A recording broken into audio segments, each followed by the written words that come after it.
this is what I normally use, something I'm recycling.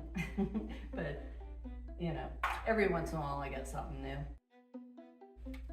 And these are the paints that I've mentioned before that I love so much.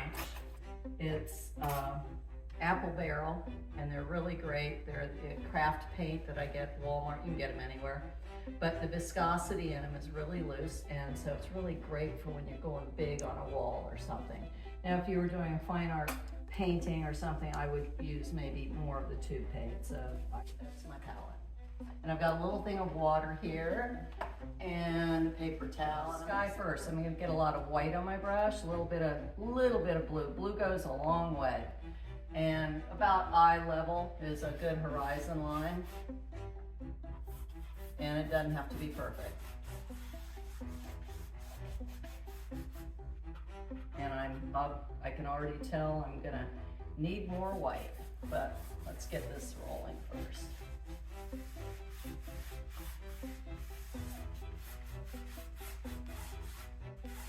And I would tape this off if this was going to be a very direct horizon line, but I'm really not thinking of, I'm thinking of making this a little more hazy, so I'm not going to do a tape line, but you can. And then I just keep adding whites and blues, and I'm actually pulling in a little bit of this aqua too, and just keep phasing it in and working up. And then we'll go down to the bottom and go more towards the aquas, and I'll show you what I'm going to do with that. Also, I'm going to actually put some clouds in here too, but I'll wait on that. Let it dry a little bit. And I need some more white.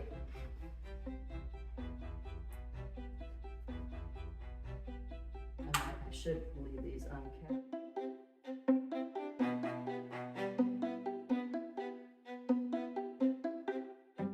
Bianca's visiting and helping get all this filming started back up. She's young, so she knows how. She has a lot of faith in me. She's an artist in my studios over at the Village Art Studios.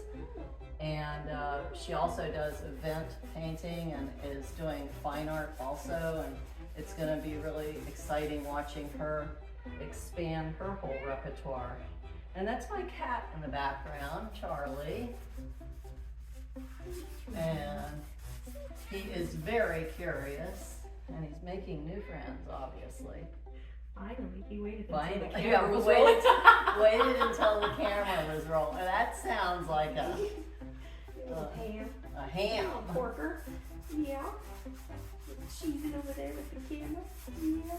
And I think I'm just going to go up as high as I can reach. We're not really doing it. This isn't for real. I'm obviously going to be painting this over unless somebody wants to buy it.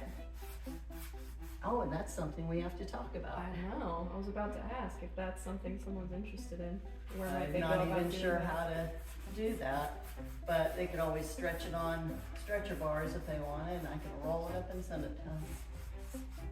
Okay, so it's a big painting now. Okay, so you sort of see what we got going here. And now I'm gonna go ahead and get some of my aqua and dark blue mixed with a little green and brown. You'll see, just a second, watch. You are such a Run that across. And don't worry, I'll come up and, you know, tone that line more into the top in a minute. Being on this wood wall shows all the little weirdo flaws in my wall, though, so sorry about that. We're gonna try some of this outdoors too, just see what that's like.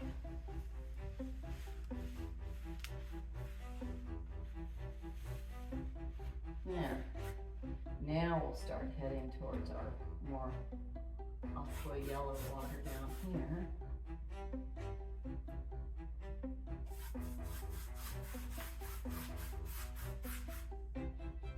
Now I need to get a little more aqua, I guess. When you say aqua, what does that mean? Let me see which one it is. Sometimes I use their Caribbean blue one. Sometimes they have this other one, I believe. This one is called Caribbean or Caribbean. I guess it just depends on where you're from. And Use that with it's water. a really nice mix, so mix with any of the blues. I use multiple types of dark blues. Navy. This one is called bright blue, I think. I don't always have that one, but it works just fine. Be creative, try things. I'm gonna leave that top off because I'm actually gonna use more. And a little bit of white. You'll see I wipe my hands and everything on my pants a lot. But it makes it much easier than worrying about my, and yellow. Much easier than worrying about my brush, paper towels and this and that. Okay, and this yellow, I use a couple types of yellow. This one they had was canary yellow. I've been having a hard time getting a lot of paints because of the whole shipping thing that started during COVID. You know, you just have to see what they have. And sometimes I can order them online, sometimes not. And none of this coloring needs to be perfect. You'll see it's kind of streaky, but that's how it is down here. You know, you don't have just perfect depths of water everywhere. When you have different depths, you get a different color.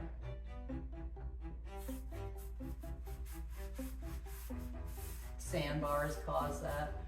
Just the depth causes that. And okay, I'm gonna just take it down to here and maybe let this dry for a second, and then I'll start getting some foliage in to finish the bottoms. You'll see what I mean when I do it. I just really need to get it drying though. Why? Acrylic dries so quick, so. Why must it dry before proceeding? My foliage will go on top of it a little bit better, and plus I want to put the whites on.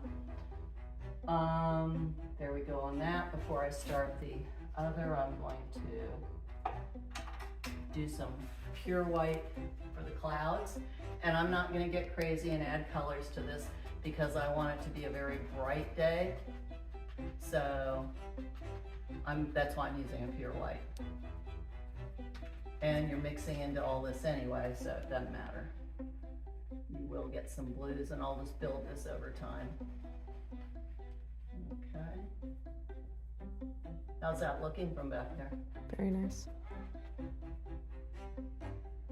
I think Charlie thought I was asking him. That was pretty darn cute. Oh, Yeah, really? Really? Why is he being so vocal? Such a ham. Yeah, how do you even know? He wants cuddles and affection and loving and pets. He is. and He's scratches. very cuddly. Tubby is not as cuddly. He likes to tell you when and where. I don't know if anybody remembers any of my old videos, but my old brown dog, unfortunately, Trevor, he passed away. He was 16. He was awesome. And I miss him, but I have my kitties. I'm becoming the cat lady. That's a scary thought. Okay. So, again, these are going to be kind of fuzzy because this is all in the background, especially when we get this bird going. Do you want a white egret, or would you like maybe a blue heron? What do you think you'd like? I feel like the white would look really pretty. Pretty on this, okay. The gray might be a bit too aggressive. Yeah, it will. It's much more Yeah. dramatic. Yeah. Okay, so we'll do a white one, and they're very elegant looking, so. Okay, that's pretty darn wet, so I'm gonna back off on that. Okay, so the foliage is gonna go down here, and I'm gonna make a branch, like an old branch, like it, you know, is broken off. Like when you're up at the beach here, you see them sometimes, and you know, it's been stripped of its leaves, and the birds love to sit on them because they can see everything around them. Ospreys especially love it. It's a small chip brush, and they're nice to use. So I mixed some of my nutmeg brown and with my black, and there's just a hint of white that was left over on my brush. If you notice, I didn't clean my brush off, but who cares? So here comes the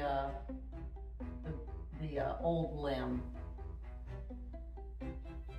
And don't do straight lines. It's not how it would be. Mess it up a bit. What are you doing, Charlie?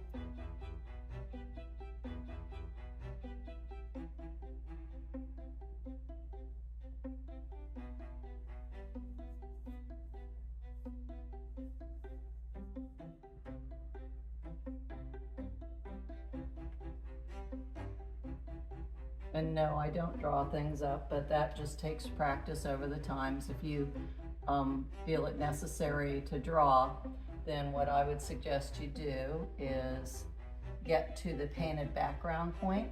You really don't need to draw the background. And then go ahead, let that dry, and then draw it on. And I think, you know, that way, if that makes you feel more comfortable. Okay? So now I've got some dark on my brush, and I'm gonna go ahead, get a little bit of this blue and white that's over on my other tray. And I've been drawing a long time, so again, I'm not drawing it up. I'm gonna draw my outline of my heron, my egret. Okay, now I'm just filling this in, and I think I'm gonna have him looking out towards the ocean. Well, I don't know. We'll see how it turns. Not sure. I let things kind of grow, but that's what I like.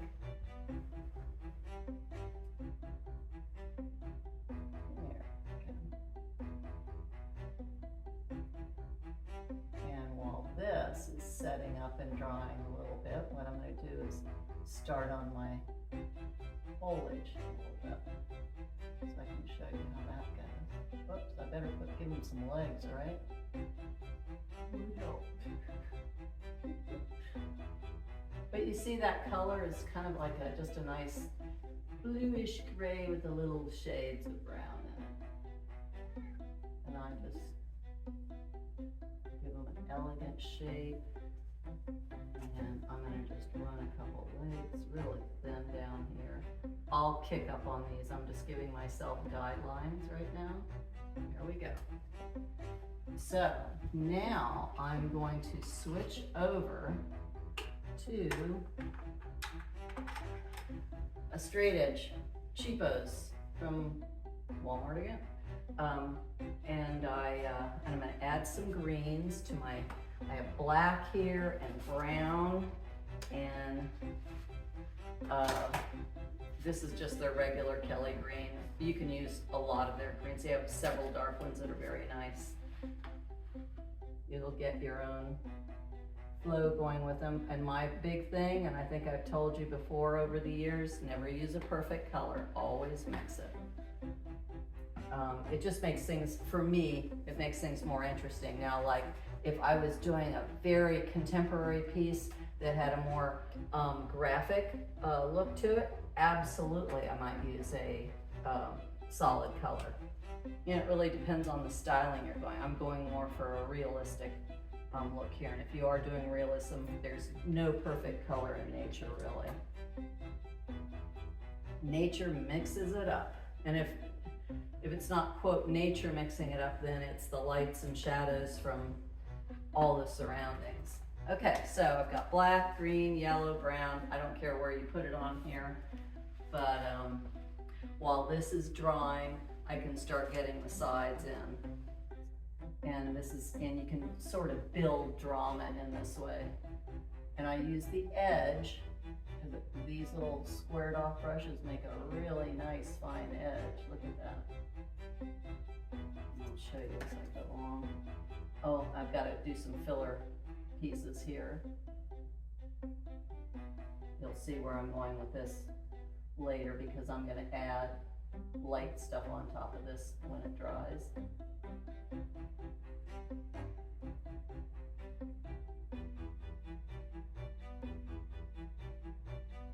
And I know I haven't discussed anything about composition, but that's something that I just do when I'm making something.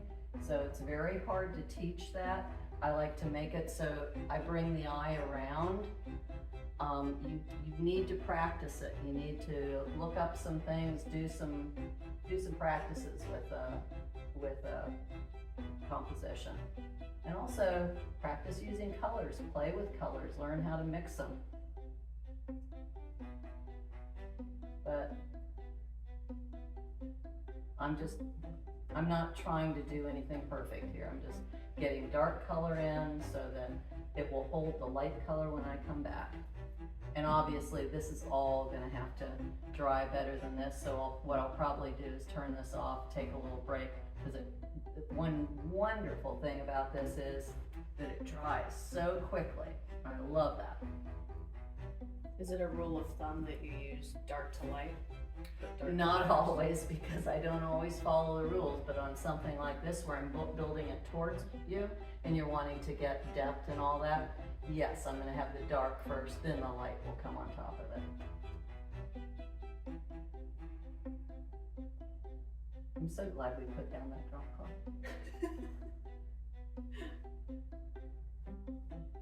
Okay, now I'm going back to my bigger brush, and it does have some of the blue on it, but it doesn't matter.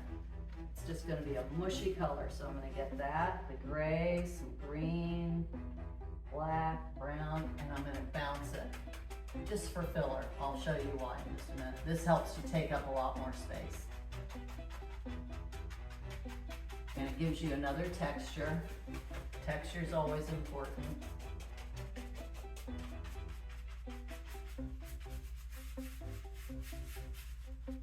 And you'll know my coloring for this is more from where I'm from.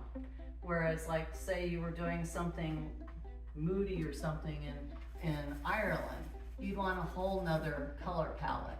But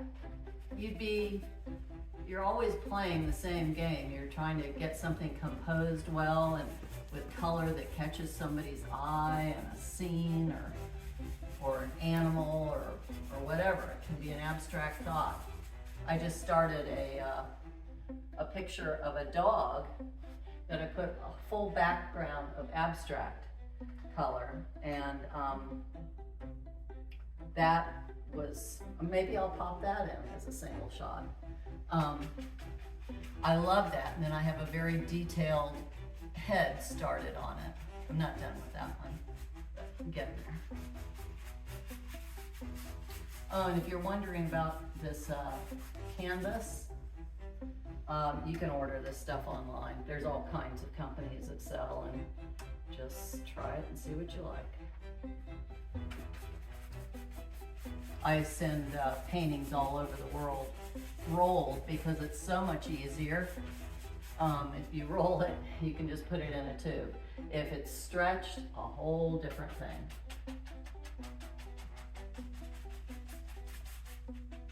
Any questions, Bianca? Am I doing okay? Yeah.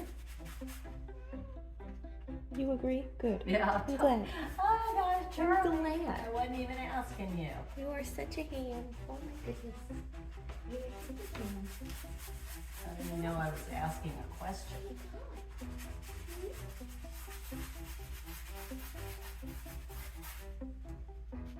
Okay. Work that right off the canvas. So we got our darks. And this is a lot like up at Blowing Rocks, where we have sea grapes and seagrass and all that kind of stuff, just layered up along the high dune area, and then you look over it down into this fabulous water on a high tide, and it's wonderful. A couple of guys that are local also, they do some wonderful videos. I think if you look on Instagram, there's one called Mr. Ipster, Ippster, Ipster, and another one's Paul DeBill. They do a wonderful job of videoing in the area. Okay, so back to my little squared off one, and stepping. Shoot. Please tell me I didn't step on my.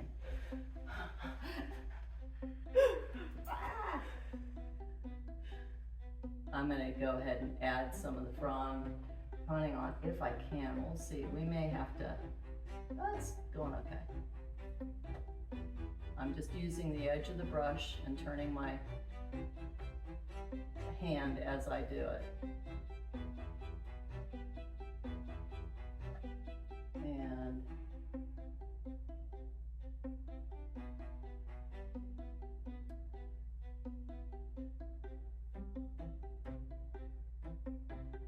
mural paintings are a little bit different than my fine art, but you know, some of the basics are the same, but the paint gives it a different feel and everything. So after something like this, if it's on canvas, what I might do is I add a special clear coat that thickens things up. And they're just acrylic mediums. You can do that too. And I might do that to this one afterwards, especially if somebody wants it. We'll see.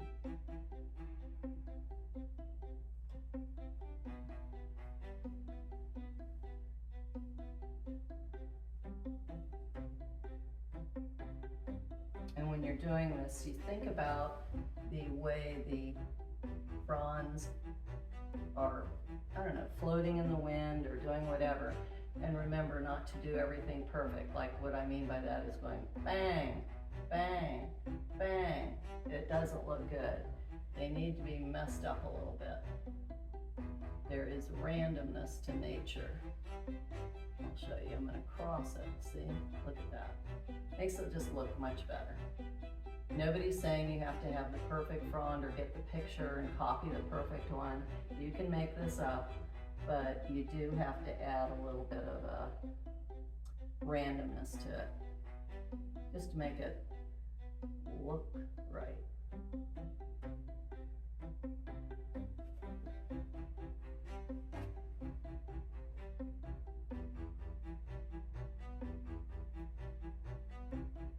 And I didn't want to just have one in there because I don't know, just it wouldn't look right.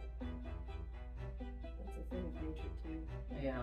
You don't usually find one of anything. Exactly. Evidence. Very true.